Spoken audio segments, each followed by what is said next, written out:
All right, y'all. I want to show this real quick because I got to go get a haircut. But y'all bugging me to watch this interview because a lot of y'all are saying that you will never listen to Maverick City music a day in your life after listening to this interview. So of course I had to go see what was going on. I'll tell you this: I turned this interview on. Excuse me. I turned this interview on. I could not turn it off. It was so interesting. I watched the entire thing. It's an hour-long interview. Felt like 20 minutes. I flew through this interview. I thought it was very interesting, but I see why y'all are upset. I understand it.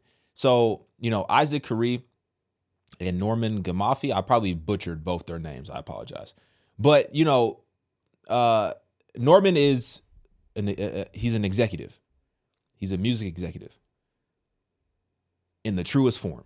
Like, this dude is a businessman, and he's the one behind Maverick City, specifically around that time period where they really started popping and whatnot.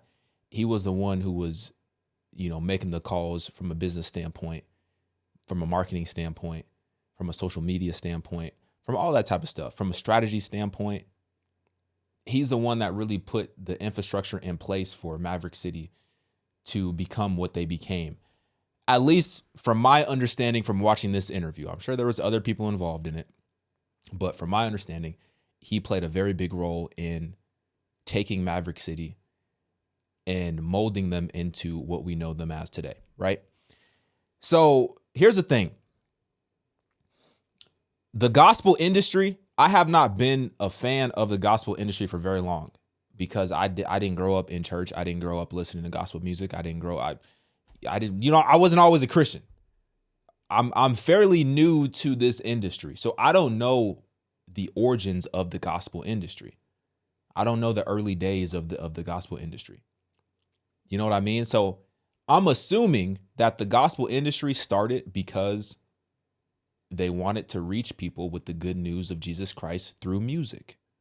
That's my assumption, right?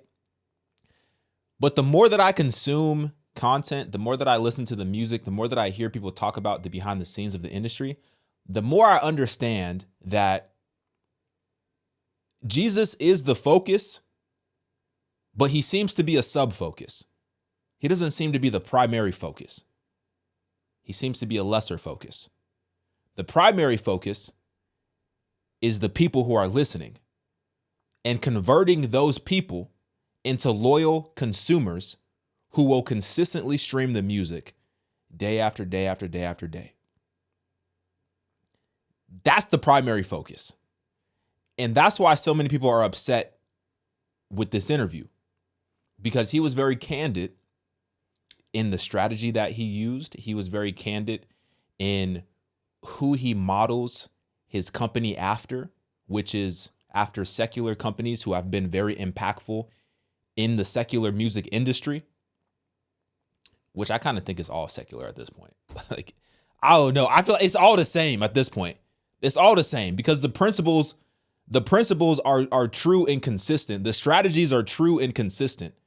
The formula is true and consistent from what we know as secular music to gospel music to Christian hip hop. It's all the same strategies that they're using to obtain a fan base and to keep people listening. It's the same stuff. But anyway,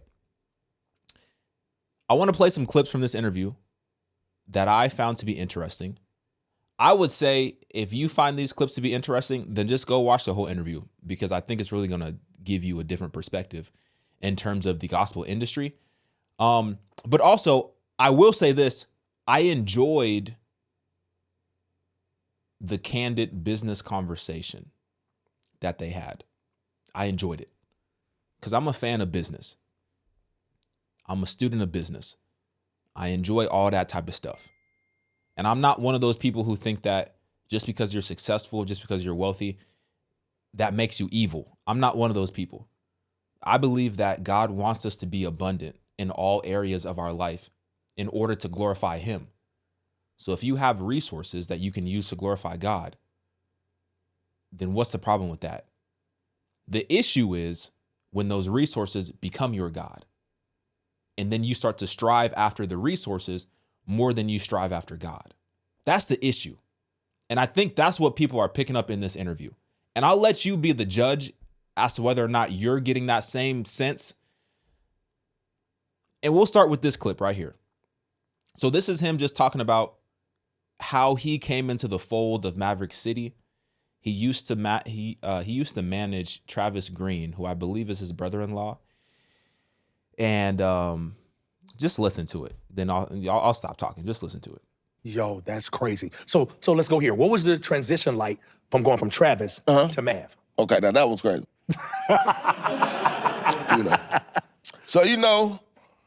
So Travis had been on this run. We had 5 Grammy nominations back to back, number one after number one. We had did sold out tours. And I think I had took on 2 more clients, J.J. Harrison and Israel Houghton. Okay. By this point. And I think in any relationship, especially when you family, it becomes this navigation of egos. You know, I'm the rising star exec, he the rising star artist. Right. You know what I'm saying? And I think in gospel for a long time, it was like one manager, one artist. So like Ty and Kelvin, or Kirk and Ron, or you knew when you seen somebody, you knew who their manager was. You know, it was like freaking frat. You know, that's how it was. What's his name? Ricky Dillon and I can't think of the other dude's name. What's his name? Who? No, it's not Ricky Dillon. I can't what's the little dude now? I can't think of his name either right now. But you knew it. It was like this symbiotic relationships. And I modeled myself out to Scooter Braun. That's what I saw. When I come in anything, I'm not comparing myself to what's elite in that space. I'm comparing myself to what's elite. Period. What, period? Yeah. Just period. So the best run management company I thought at the time was Urban Asoff and Scooter Braun. Urban Asoff is a full stop. Scooter Braun had, SB projects. And that's what I believe was necessary in gospel. So I wanted to build this organization. So that's why I started hiring managers to work with me. Yeah. Because I thought that was the pathway to success. And so during this time, we moving, the pandemic hit. My marketing, nobody's moving around. Right. So you got to find a way to make money. Right. Maverick was the only one still doing things, and I got lucky. There was a clubhouse where everybody was talking junk about Maverick. There was a clubhouse, all the execs was talking junk about Maverick, because I didn't start Maverick. I bought into it. But I knew the kids. Chandler came from my church. Dante used to sing with Travis. Aaron Moses was our keys players. I knew the kids. And so I knew the owners because I met them in London. The way people were talking down on them and what they had done, I didn't like it. Yeah. You know what I mean? I really thought that. It was unwarranted. Beyond it was unwarranted, it was short-sighted. Gotcha. Like, it was really short-sighted. If you were looking, like people look at now. So like people are looking at right now and they see gospel right now. I see it 5 years from now. Like not where it is, but where it's going. So you have to look at what is bubbling. And so what you saw under the surface bubbling was churches had stopped singing traditional gospel music. Right. And the churches that were growing were singing worship. Okay. So what I knew, because I had worked in the church, was that when we redo the big worship songs, like if you see Todd do It Again, that's an elevation song, or you see him do Goodness of God, it feels different than when Jen Johnson does it at Bethel, than when Chris Brown does it at Elevation. And so what I saw in Maverick was the perfect storm. You had black kids with, respectfully, white writers and producers, so they were training them not to oversing, to sing it, to be singable, and also they were making content during the pandemic when everybody wanted God. You know what I mean? And they were great songs. It wasn't like, we gonna get over it, we gonna get over it. They were making music that resonated with people, because the reality is, we didn't grow up like our parents. Right. I grew up with a 2-parents household, both of my parents doctors. I don't know nothing about no struggle, no disrespect to anybody that does. I ain't grew up on no food stamps in the hood. Yeah. So my kids can't relate to, like the way Never Would Have Made It hit my grandma don't hit me the same way. Gotcha. You get what I'm saying? The way, it's different. We relate to a different story. We relate to our struggles today, and I'm not speaking for everybody, I'm just speaking to the general young black kid. Our struggles today are more internal than they are external forces. Yes, there's still racism and all that stuff exists, but, we getting up, going to work, the bills is paid, we got the cars, so like a song like, if he dresses the lilies, it's like, dang, God will keep me fly. It's like, you know what I'm saying? It's a little bit different. Like now, it's like, promises, it's like those songs were resonating when it's rest on us. It's like, it's more about the presence of God. It's more vertical than it is horizontal. And so what you got with Maverick was you got the type of music that was expanding and the best talent. And you put those two together, and I was like, shoot, the solo artist ain't cool, but these jokers can fill arenas. I saw it then. I knew God had gave me this vision of worship music filling arenas, and I always thought it was going to be somehow, like, because the reality is, a lot of people don't know this. We were going to do a group called Undivided with Travis and Israel, and they were going to run it, and we were going to put these artists together very similar to Maverick. Okay. This was it's 2017. Maverick started in 2018. Wow. But we couldn't work it out for various reasons. But if you look in the notes in my phone, you'll see we had these names, and Chan was one of them. What's the dude name from Arizona? Oh my Lord, white worship leader. Can't think of his name. But the fact of the matter, what I'm saying it for is, God was putting collaboration in the earth. Mm-hmm. And what you saw with Maverick is you saw this collaborative effort, you saw this thing, this ethos of, we gonna disrupt this whole thing. Mm-hmm. And for me, the transition was, I stopped working at the church, the pandemic had hit, marketing was what I had. I owned all these cameras, I had this big company, we were doing marketing for Lifetime, BET, and all of this. And I basically just went, I was flying to Atlanta to meet with Tony and JJ. I ain't even telling the whole story the way it should go. So I'm gonna back up. We got a little time. Yes, sir. God dropped them on my heart in my office in June. Okay. Earlier that year. And he told me just to call them. Call JJ and Tony.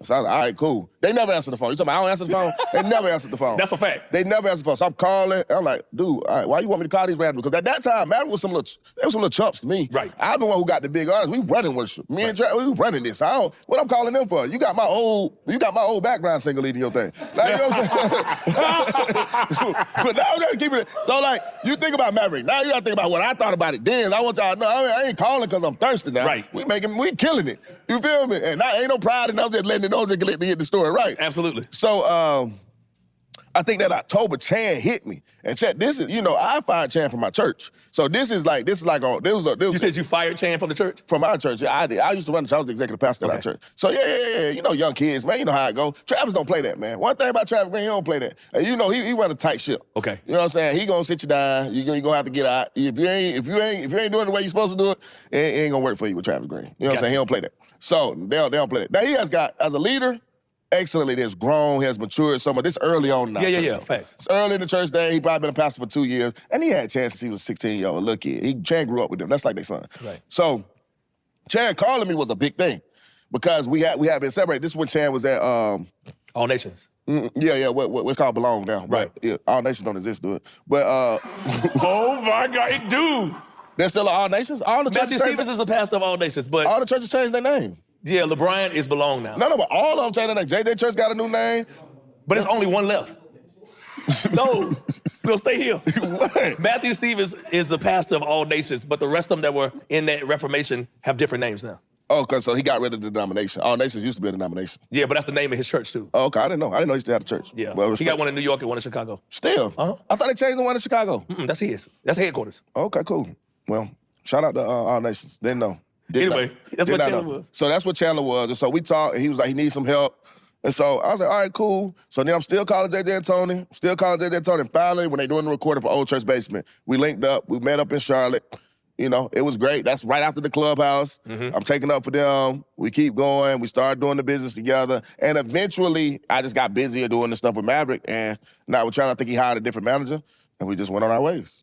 Yo. All right. So let me go here. I think it's like 31:16. It's like 31 minutes. Let's go around 31 minutes. Maverick broke a lot of traditional Christian norms. Was that intentional? Or Hold on.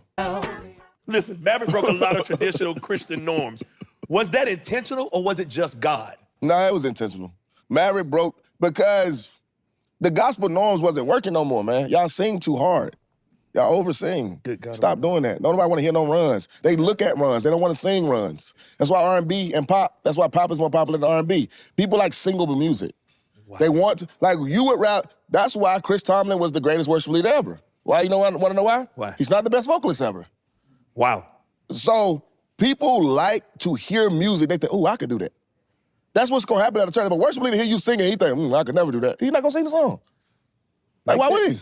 If you sing a song in a way that, like, it's congregational, that's why the mix on that stuff is different. We mix towards us singing. They mix towards the congregation singing. You'll hear a lot of loud audience, BGV, more instrumentation. Barely you're gonna hear the main vocal, but it's different. The reason in that is that makes you want to sing. The way you get people to love a song is they sing the song. Think about it. Think about the songs you love the most. You know all the lyrics. Right. And then you hear a song, it don't matter how good a song is. If you don't know the lyrics, it's like, next song. You can't wait to hear a song you know all the lyrics to. Everybody's that way. And so when you can get a singable song, then you got a hit. Then people want to sing it, and that's what Maverick made songs people wanted to sing. Thanks. And they made videos that looked like they was in the living room with you during the pandemic. Coming out of the pandemic, we had to come up with a new strategy of how to still invite people in. But all in all, Maverick took what they were doing in more so Christian worship music and brought it to gospel. You brought really well-developed songs, light production. Everybody say every Maverick song sound the same. So y'all sing them all.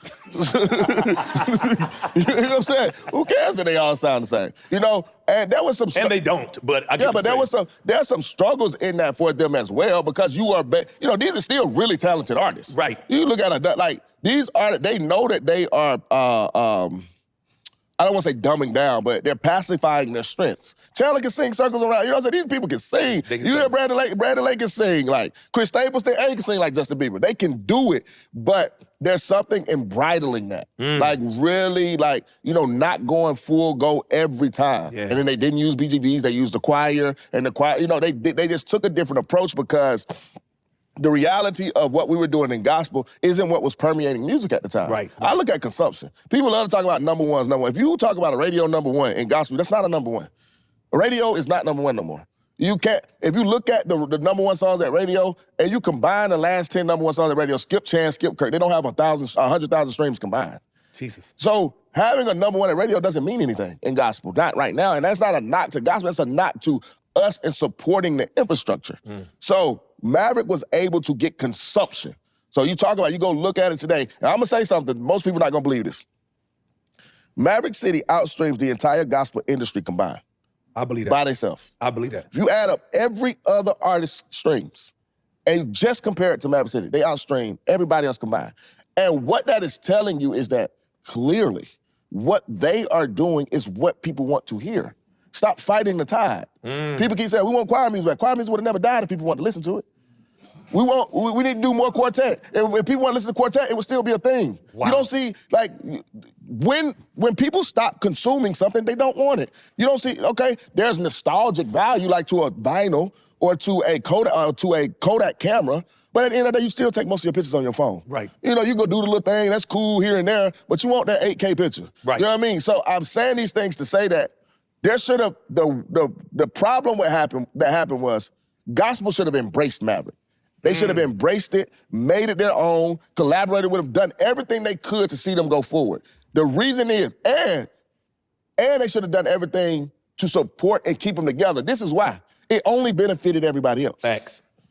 It only benefited everybody else. The big tours you did, you get what I'm saying? The reunion is a result of Maverick touring. Facts. You get what I'm saying? Now, I'm not saying that they were the fix all. It was a lot that went into that. But what happened with Maverick was the opposite.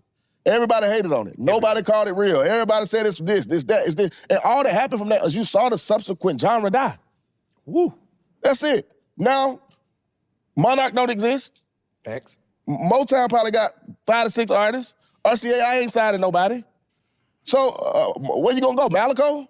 Like, ain't no way I'm going to no Malico. They still owe me money. So I'm saying this to say, trash. We went from this hype and everybody having access and everybody putting out albums now to either you sign a tribal or you're independent. And so I say this to say it's like, Jesus. Maverick was an opportunity for gospel. It wasn't an opportunity for them. And you had people that were connected. It wasn't like I was out here like, oh, we ain't never gonna work with y'all. They reaching out. They trying to get people to come in. They trying to get people to come right. They trying. Okay. Y'all got to go watch the full interview on over on Isaac's channel.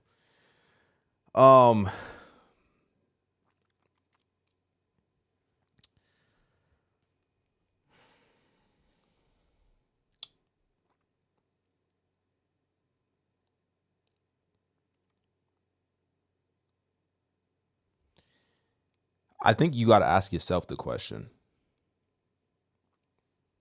Is the music leading you closer to God or not?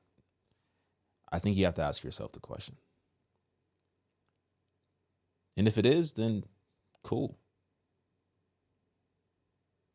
If it's not, then don't listen to it. You know what I mean? Because like I said, I don't think there's anything wrong with being strategic. I don't think there's anything wrong with having a plan and a clear vision of how you're going to execute that plan. And I don't think there's anything wrong necessarily after modeling yourself after successful businesses that you've seen in your space. But it all has to point back and stem from Jesus Christ. That has to be at the heart of everything that you do. He has to be the lens at which you view and dissect every opportunity and potential strategy that you are about to embark on. It has to be. Otherwise, you're going to find yourself in a place where you're chasing success more than you're chasing God. And there is a difference between ministry and business. There's a difference. There's a difference. There is a difference. But I think we are getting to a place where that difference, that line is getting a lot more blurry. Is getting a lot more blurry. And that's why I said, you got to have your own discernment about you to be able to navigate the content and the industry that is producing content that is seeking for you to consume that content at mass level, at mass scale. Even with YouTube, even with social media, there is a real business behind this. There is a real business behind YouTube. There's a real business behind podcasting. There's a real business behind any aspect of social media. So regardless of who you follow on social media, there is a real business behind that individual. But I think it comes back to the heart of that individual as they're making decisions on a daily basis. And I can't speak to Norman's heart. I think he's a tremendous businessman. I think that he would be successful as an executive in across the board, regardless of what genre of music. I think he would be successful, right? And one could say, well, how could you look down upon it if he's choosing to use this skill set in this arena to push out the music in that way? How could you look down upon it? Because a lot of people like to say like, oh, how come you don't want to see Christian industries and Christian music and Christian film and TV? How come you don't want to see it just as big as the secular side of it? And that's not the case. That's not what I'm saying. I want to see it bigger than the secular stuff. But I just want to ensure that the heart and the why behind what we're doing is true to the cause, which is Jesus Christ. So like I said, you let me know what you think. Go check out the interview if you want to. Let me know what you think in the comments. Like this video. I'm out, y'all.